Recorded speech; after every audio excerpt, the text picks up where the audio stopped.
Hello दोस्तों, स्वागत है आप सभी का टॉप गैलेंट एकेडमी पर। आज के इस वीडियो में हम बात करेंगे, जैसा कि आपने थंबनेल पे देख ही लिया होगा, हम बात करने जा रहे हैं एमपीपीएससी के द्वारा पूछे गए उन प्रश्नों की जो आयोग बार बार आपके प्रीलिम्स एग्जाम में या तो सवाल पूछेगा या आयोग के द्वारा कंडक्ट कराए जाने वाले अदर एग्जाम्स जो कि जैसे कि असिस्टेंट प्रोफेसर का एग्जाम है उसमें वो सवाल पूछेगा। यानी कि हम उन थीम की चर्चा करने जा रहे हैं जिस थीम से आयोग क्वेश्चन को रिपीट करता है। तो बहुत ही ज्यादा इंपॉर्टेंट है ये सेशन आप सभी के लिए जो एमपीपीएससी प्रीलिम्स एग्जाम 2025 के लिए टारगेट करने वाले हैं। वीडियो में आगे बढ़े उससे पहले मैं आपको दो तीन बातें बता देना चाहता हूं। हमारे चैनल पर विजय पथ सीरीज की शुरुआत हो रही है। जी हां दोस्तों, सही सुना आपने, विजय पथ सीरीज, जिसमें हम बात करेंगे प्रारंभिक परीक्षा में विजय प्राप्त करने के मार्ग पर चलने के लिए, यानी कि किस मार्ग पर चला जाए, क्या पढ़ा जाए, कहां से सोर्सेज उठाए जाए, इन सब मार्गों की हम इसमें चर्चा करेंगे। यानी कि पूरी प्रोसेस की हम इसमें चर्चा करने वाले हैं। नाम है विजय पथ सीरीज, जिसमें कि आप देख ही चुके होंगे हमारे चैनल पर ऑलरेडी करंट अफेयर्स की क्लासेज आ रही हैं, स्ट्रेटजीज वीडियो आ रहे हैं, साथ ही साथ जो क्रैश कोर्स है वो जल्द ही लॉन्च किया जाएगा। इसके अलावा टेस्ट सीरीज भी लॉन्च की जाएगी।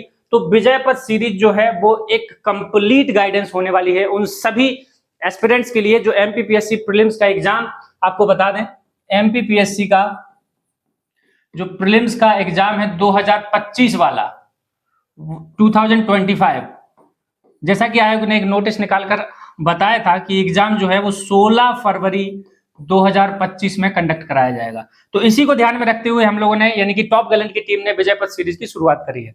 तो इस वीडियो में हम उन दो क्वेश्चंस की बात करेंगे, या हम बोले एक उस क्वेश्चन की बात करेंगे जो आयोग घुमा घुमा कर पूछता रहता है। क्वेश्चन है लिंक्डइन से रिलेटेड। ठीक है, आप यहाँ पे क्लियरली देख सकते हो, पूछ रहा है कि उन पेशेवरों और व्यवसायिक लोगों के लिए एक सोशल नेटवर्किंग साइट जो अन्य पेशेवरों से जुड़ना चाहते हैं।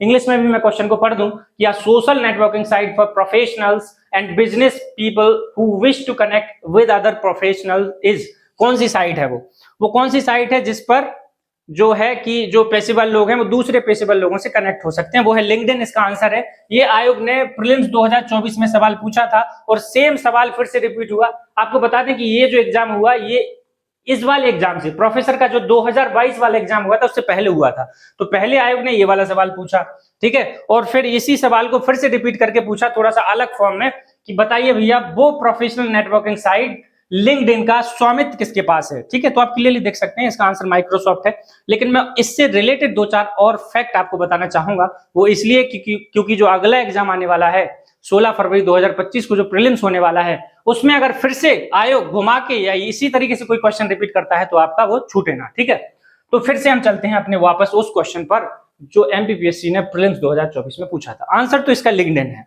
ठीक है, तो लिंक्डइन जो है इसकी शुरुआत हुई थी 2003 में।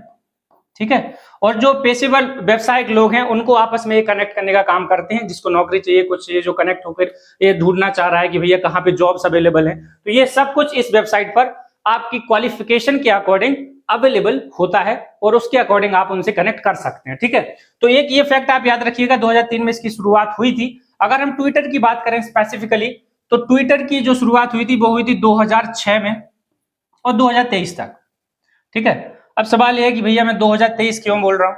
2023 इसलिए बोल रहा हूं क्योंकि 2023 के बाद ट्विटर का नाम बदलकर एक्स कर दिया गया और इसके मालिक भी बदल गए, और इसके मालिक जो अब हो गए हैं वो है the richest man of this planet of this earth is Elon Musk. Elon Musk ने ट्विटर को ओन किया 2023 में और उन्होंने इसका नाम बदलकर एक्स रख दिया। ठीक है, तो अगर ट्विटर से रिलेटेड कोई फैक्ट आता है कि भैया एस्टैब्लिश कब हुआ था, तो 2006 में एस्टैब्लिश हुआ था। वर्तमान में इसको ओन, यानी कि इसको मालिक कौन है, वो है एलोन मस्क। नाम क्या कर दिया गया है, एक्स कर दिया गया है। इसके अलावा फेसबुक को भी आप याद रख सकते हैं, 2004 में एस्टैब्लिश हुई थी और अभी जो इसके वर्तमान मालिक या सीईओ है वो है मार्क जकरबर्ग। राइट, तो आगे बढ़ते हैं, देखते हैं सेम क्वेश्चन जब आयोग ने रिपीट किया असिस्टेंट प्रोफेसर के एग्जाम में, तो उसने फिर से घुमाकर पूछा कि भैया जो नेटवर्किंग साइट है लिंक्डइन, इसका स्वामित्व किसके पास है, तो माइक्रोसॉफ्ट के पास इसका स्वामित्व है। माइक्रोसॉफ्ट बहुत पुरानी कंपनी है, आप सभी यूज भी करते होंगे जितने लैपटॉप यूज करते हैं। ठीक है, तो विंडोज वगैरह जो आती हैं लैपटॉप में वो सब माइक्रोसॉफ्ट का आप यूज करते हैं। तो आपको बता दें सारी कंपनियां अमेरिका से रिलेटेड है। ठीक है, अमेरिका बहुत आगे है इन सब मामलों में। तो अगर लिंक्डइन का स्वामित्व है तो वो माइक्रोसॉफ्ट है। फिर से क्वेश्चन रिपीट हो सकता है। ठीक, यहाँ पे अगर हम गूगल की बात करें तो गूगल एक सर्च इंजन है, ये भी आप याद रख सकते हैं। एक प्रकार का सर्च इंजन है जहां पे आप सर्च करते हैं अपनी जो भी समस्याएं होती है, डेली यूज में आप यूज करते हैं, आप जानते हैं इस चीज को। एप्पल की अगर बात करें तो ये भी एक कंपनी है, अमेरिका की कंपनी है। ठीक है, ये भी बहुत पुरानी कंपनी है, इसके बारे में भी आप जानते होंगे। तो इसकी शुरुआत जो की थी वो स्टीव जॉब ने की थी, वो इसके फाउंडर रहे हैं एप्पल के। अभी वर्तमान में सीईओ कौन है और इसका वर्तमान में मालिक कौन है आप बता सकते हैं, कमेंट में जरूर छाप दीजिएगा। ठीक है, बताइएगा, एप्पल का क्वेश्चन इंपॉर्टेंट है, पूछा जा सकता है। इसके अलावा मेटा, जी मेटा बहुत ही ये एक बेहतरीन कॉन्सेप्ट है। अगर यहां तक आपको चीजें समझ में आ गई हैं तो जिनको टाइम की कमी है क्योंकि एग्जाम 16 फरवरी को है तो वो जा सकते हैं इस वीडियो में, लेकिन थोड़ा सा मैं मेटा के बारे में चर्चा करूंगा।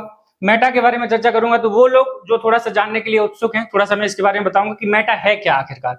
आपने फेसबुक यूज की होगी तो फेसबुक या इंस्टाग्राम पे लिखा आ रहा है मेटा, ठीक है। तो अगर हम मेटा शब्द की बात करें तो मेटा शब्द का मतलब होता है बियॉन्ड, मतलब पार जाना, ठीक है, किसी चीज के। अगर इसको हम सिंपल शब्दों में समझें, जैसे जो एक बेसिक अंडरस्टैंडिंग है हमारी या जो हमें दिख रहा है जो बेसिक है, ठीक है, उसके पार बियॉन्ड यानी कि एडवांस की हम बात कर सकते हैं। सिंपल शब्दों में बोल सकते हैं कि कुछ एडवांस, कुछ हटके, थोड़ा सा अलग, ठीक है। तो कई अर्थों में मेटा शब्द का यूज किया जाता है और ये एक प्रकार का प्रीफिक्स है, ठीक है, प्रीफिक्स है। अब आप बोलोगे प्रीफिक्स क्या होता है? प्रीफिक्स और सफिक्स यानी कि प्रीफिक्स जो शब्दों के आगे लगाए जाते हैं, जैसे कि यूनिवर्स, ठीक है, तो इसमें यूनि क्या है? प्रीफिक्स है। और सफिक्स क्या होते हैं? जो पीछे लगाए जाते हैं। तो मेटा एक प्रकार का प्रीफिक्स है जो आगे लगाया जाता है, जैसे कि मेटावर्स, आपने सुना होगा मेटावर्स, ठीक है। तो इसी तरीके से मेटा शब्द का क्या मतलब होता है? Beyond, advanced. तो मेटा नाम कर दिया है फेसबुक ने अपनी फेसबुक का, अब मेटा के नाम से आता है और इसी से शब्द निकला है मेटावर्स, ठीक है। तो किसी और दिन मेटावर्स की चर्चा की जाएगी साइंस एंड टेक्नोलॉजी की क्लास में। जैसे ही हमें लगता है कि वो रेलेवेंट हो रहा है या न्यूज में हो रहा है या एमपीपीएससी पूछ सकता है तो जरूर से हम मेटावर्स की चर्चा करेंगे, ठीक। तो ये क्वेश्चन मैंने आपसे डील किया और मैंने आपको बताया कि विजय पथ सीरीज से आप जुड़ सकते हैं। इसके अलावा मैं आपको बता दूं कि हमारी जो टॉप गैलेंट टीम है वो दिन रात मेहनत करके प्रयास कर रही है कि आप तक एमपीपीएससी के लिए और अदर एग्जाम्स के लिए जितने भी यहाँ पे एग्जाम्स अभी आगे शेड्यूल किए गए हैं उनके लिए कंटेंट अवेलेबल कराए और आपकी इस तैयारी में आपको सफलता दिलाने में हमारा भी थोड़ा बहुत योगदान रहे, ठीक है। तो आप बहुत सारे हमारे प्लेटफॉर्म से, वेरियस प्लेटफॉर्म से जुड़ सकते हैं। सबसे इंपॉर्टेंट टॉप गैलेंट एकेडमी की एप्लीकेशन से आप जरूर जुड़िएगा, लिंक डिस्क्रिप्शन में आपको मिल जाएगी। इस एप्लीकेशन पर आपको बहुत सारे एग्जाम्स का फ्री कंटेंट अवेलेबल होगा, जिसमें कि टेस्ट सीरीज, जिसमें कि करंट अफेयर, जिसमें कि कोर्सेज भी अवेलेबल होंगे। आप वहां से अवेल कर सकते हैं, तो जरूर से जुड़ें हमारी एप्लीकेशन से। इसके अलावा Facebook group, Telegram channel, YouTube channel को आप सब्सक्राइब कर सकते हैं, शेयर कर सकते हैं, अपने दोस्तों के साथ भेज सकते हैं, ठीक है। तो ये था आज का वीडियो और अगर किसी प्रकार की समस्या है तो आप इन नंबर्स पर कांटेक्ट कर सकते हैं और आपको फ्री गाइडेंस और मेंटरशिप भी प्रोवाइड कराई जाएगी। तो ये था आज का वीडियो। मैंने आपको बताया कि आयोग किस तरीके से क्वेश्चन पूछ रहा है, कौन से क्वेश्चन रेलेवेंट हो सकते हैं और एक क्वेश्चन मैंने यहाँ पे कराई है जो बार बार आयोग रिपीट कर रहा है और उससे रिलेटेड कुछ फैक्ट मैंने आपको बताए जो कि रिपीट हो सकते हैं आगे के एग्जाम में। मिलते हैं एक नए वीडियो में एक नए टॉपिक के साथ, तब तक के लिए जय हिंद, धन्यवाद।